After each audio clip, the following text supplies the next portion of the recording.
Welcome back to my channel MD vlogs. तो आज हम बात करने वाले हैं एसडीएस और नॉन एसडीएस वीज़ा की कैटेगरी के बारे में। दोनों के बीच में क्या डिफरेंस है, किस चीज़ में क्या कितना कॉस्ट लगता है और हम लोगों को क्या प्रेफर करना चाहिए और क्या क्या डॉक्यूमेंट्स रिक्वायर्ड है। लास्ट में हम समराइज़ करेंगे क्या क्या डॉक्यूमेंट्स रिक्वायर्ड है कंपैरिजन करके एसडीएस और नॉन एसडीएस के बारे में। तो सबसे पहले एसडीएस और नॉन एसडीएस के बारे में जानते हैं।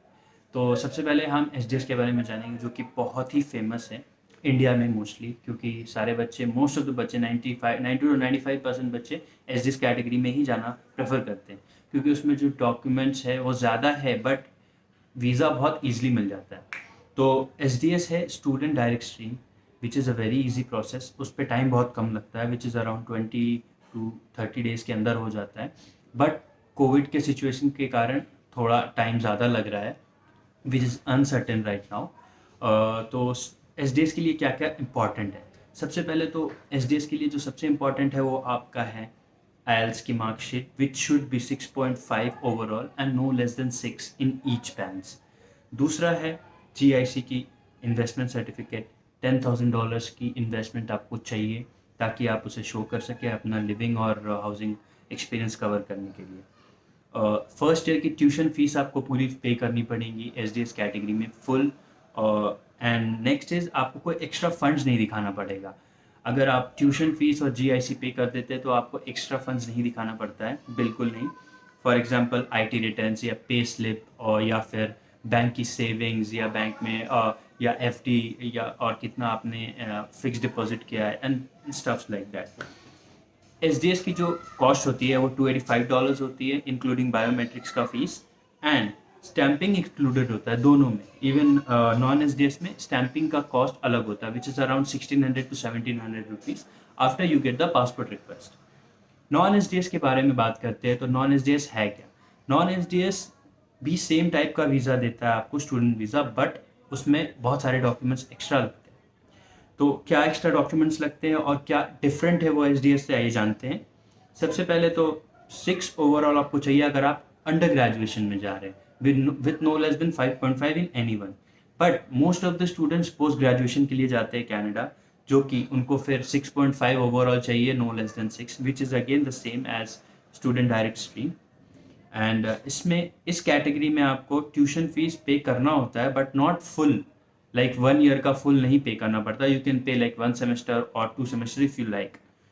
इसमें आपको बैंक बैलेंस दिखाना पड़ेगा, आपको सेविंग्स दिखानी पड़ेंगी, आपको फिक्स डिपॉजिट्स दिखाने पड़ेंगे, आपको आपको और जितनी भी इन्वेस्टमेंट आपने कर रखी है वो सारी दिखानी पड़ेंगी as a proof that you can sustain in Canada the living expenses you can gate.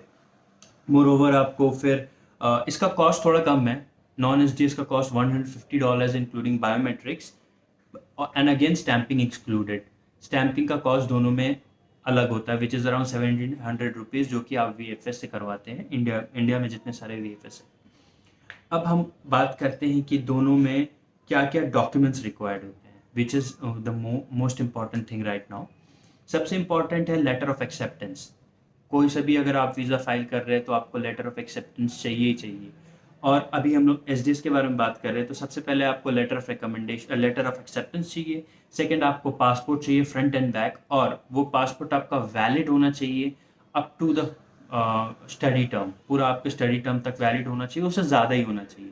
For example आप 2021 में बिगिन कर रहे हैं फॉल में और आपका 1 साल का कोर्स है, तो आपका फॉल 22 तक तो होना ही चाहिए, उससे ज़्यादा ही होना चाहिए ताकि आपको वीज़ा मिले। मेरे एक बंदे हैं जानने वाले, उनका वीज़ा रिजेक्ट भी हुआ है क्योंकि उनका पासपोर्ट का वैलिडिटी कम था, उन्होंने चेक नहीं किया था। सो अभी नेक्स्ट है कि आपको जीआईसी इन्वेस्टमेंट सर्टिफिकेट दिखाना पड़ेगा एसडीएस के लिए। उसके बाद आईएलटीएस की टीआरएफ है, जो कि वेरी इंपॉर्टेंट, आपको स्कैन करके रखना है। और वहाँ पे 3 फॉर्म्स होंगे, आपको 3 फॉर्म्स मिलेंगी जीसीकी में, जो कि आपको भर के अपने पर्सनल इन्फॉर्मेशन, फैमिली इन्फॉर्मेशन आपको सारी सबमिट करनी पड़ेगी।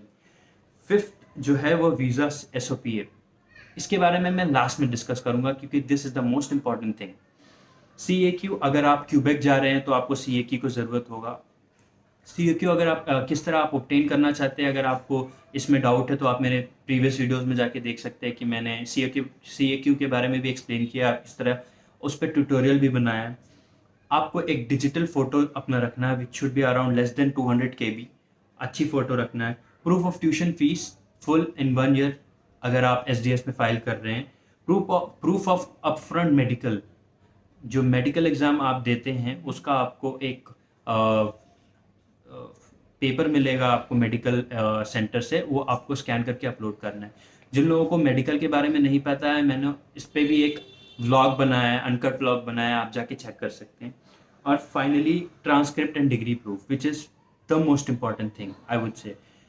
आपको ट्रांसक्रिप्ट जो कि आपकी डिग्री, अगर आप बीटेक करके जा रहे हैं, बीएससी करके जा रहे हैं, तो आपकी जो फुल कंप्लीट ट्रांसक्रिप्ट है सेमेस्टर की सारी 6 या 8 सेमेस्टर की और प्लस डिग्री, वो आपको चाहिए ही चाहिए होगा।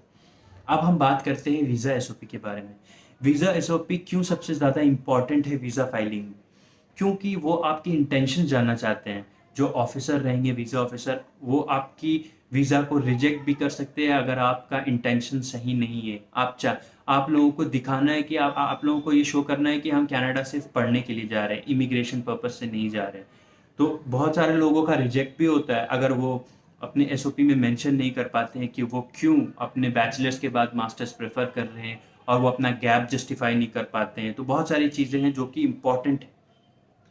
और फाइनली आप नॉन एसडीएस में जो कि नहीं लगता है वो है जीआईसी की आपकी इन्वेस्टमेंट सर्टिफिकेट, और which is the proof of full 1 year tuition fees, तो आपको ये नहीं लगता है। And I would suggest people to go for SDS अगर आपके पास फंड्स हैं, बिकॉज उसमें कुछ ज़्यादा परेशानी नहीं होती है। बिकॉज अगर आप नॉन एसडीएस में जाते हैं तो आपको टैक्स रिटर्न भी शो करना पड़ सकता है, और आपको फिर सेविंग्स और आपको फिक्स डिपॉजिट भी बहुत सारी शेयर करने पड़ सकते हैं। अगर आपके पास फंड्स है तो आपको एसडीएस कैटेगरी में ही जाना चाहिए।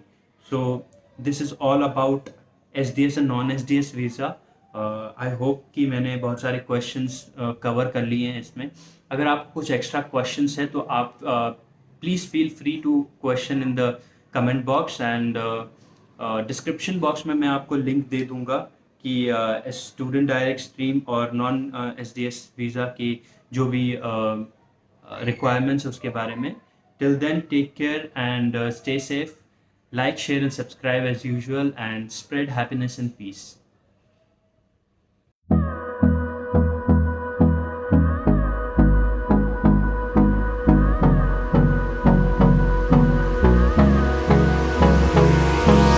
Hold me close till I get